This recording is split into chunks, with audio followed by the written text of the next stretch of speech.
Novamente para mais um dia de pregação, mais um dia de reflexão. Hoje o Evangelho de hoje está em Mateus 12, do 46 ao 50, certo?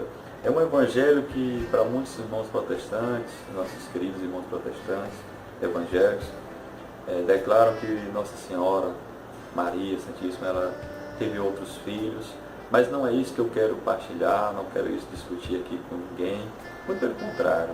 Eu convido meus irmãos evangélicos, protestantes, a também se inscrever no canal, compartilhar, a me ajudar junto comigo, se unir junto a mim, a divulgar o Evangelho de Jesus Cristo, a pregar o Evangelho de Jesus Cristo, compartilhando com seus amigos, trocando uma ideia, não é? Porque vamos ser ecumênicos, certo? Vamos nos unir nessa era difícil de evangelização, onde o cristianismo é muito perseguido, e eu convido a você, a todos que se consideram cristãos, independente de religião, eu considero todos aqueles cristãos, nesse momento, a se unir a mim para esse ato de evangelização neste canal.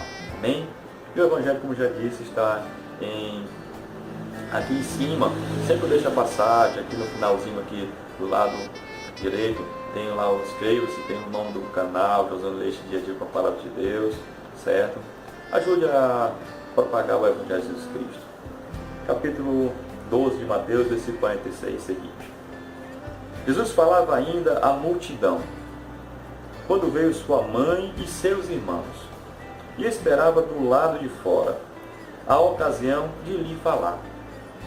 Disse-lhe alguém: tua mãe e teus irmãos estão aí fora e querem falar-te. Jesus respondeu-lhe: quem é minha mãe e quem são meus irmãos? E apontando com a mão para os seus discípulos, acrescentou: eis aqui minha mãe e meus irmãos.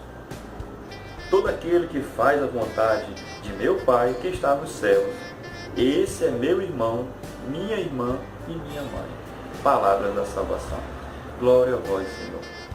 Veja, Jesus sempre está no meio da multidão.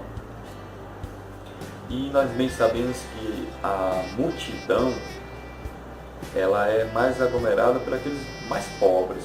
Tanto que Paulo Francisco declara ontem, 19 de novembro, como o ano do pobre.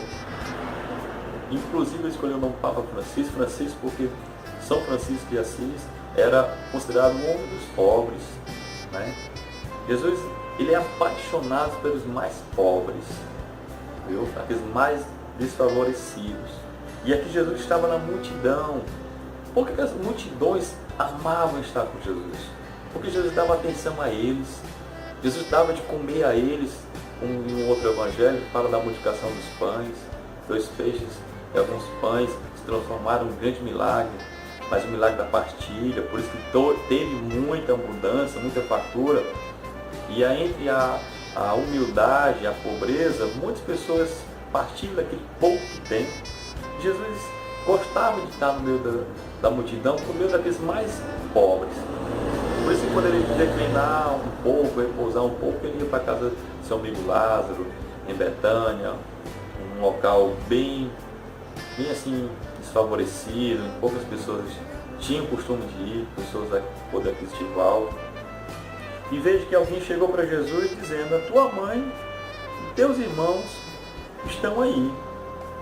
Vieram a mãe de Jesus e os irmãos de Jesus para falar com Jesus, estar com Jesus. Veja que esse evangelho poucas pessoas levam para um outro lado, para uma interpretação diferente. Mas veja que a mãe de Jesus acompanhava Jesus, cuidava do seu filho, queria estar perto dele onde ele estava. Os seus irmãos aqui, os próximos a ele, não os filhos, digo, de sangue, mas os irmãos próximos a Jesus, gostavam de estar perto de Jesus para acompanhar Jesus em todos os caminhos. Era gostoso estar perto de Jesus. É gostoso estar perto de Jesus, porque Ele só nos traz paz. Deus traz para nós uma tranquilidade, nos faz sermos reconhecidos.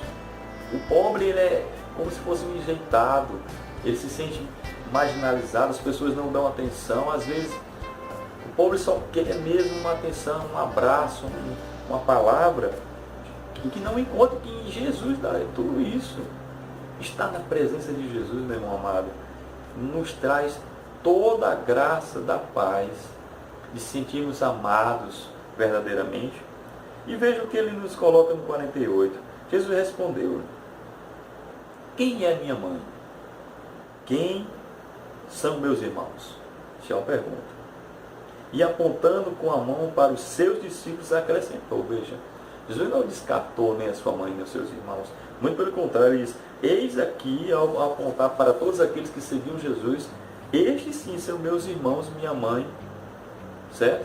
Jesus não tirou de lado a sua família. Muito pelo contrário, ele acrescentou: quem são aqueles meus irmãos e minha mãe?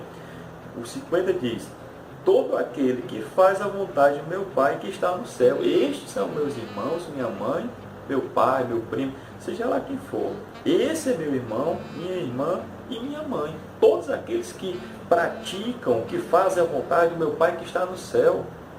Veja, Jesus olha para a multidão e para os seus discípulos e diz: quem é estes? Eles se tornam meus irmãos, meus filhos, minha mãe, na medida que vocês ouvem a vontade de Deus, meu Pai que está no céu, e as praticam. Isso sim é uma diferença. E não basta dizer assim: ah, eu quero Jesus, eu quero o Senhor. Não.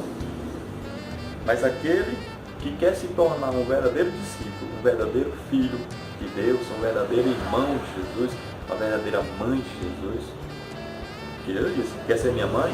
Faça a vontade do meu Pai que está no céu. Que é o quê? Ouvir as palavras que Jesus proferiu. Aqui Jesus pede na sua palavra, porque Jesus diz: aquele que me vê, vê o Pai. Vê, porque ele é um só com o Pai. A Santíssima Trindade. 3 pessoas e um só Deus. Jesus é a segunda pessoa da Trindade. É o Filho de Deus. E ele não faz nada e não fez nada sem a vontade do Pai. Por isso que ele diz: se fizer o que eu faço, você se torna aquilo que Deus quer, que é meu irmão, minha mãe, minha irmã. Amém?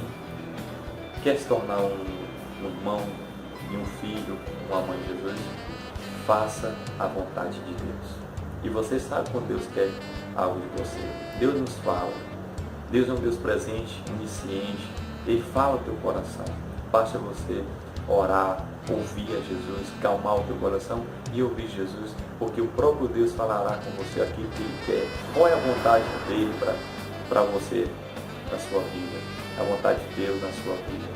Basta você parar um momento desses dias que são tão corridos, onde parece que o dia ele é minúsculo diante de tantas coisas que a gente faz no dia corriqueiro. Pare um momento, vá orar, insiste você na oração. Quantas pessoas dizem assim: eu estou precisando de oração? Pare você também para orar a Deus, porque Deus vai dizer o que Ele quer de você. Amém? Deus a nossa força. Até amanhã, se Deus quiser. Graças a Deus.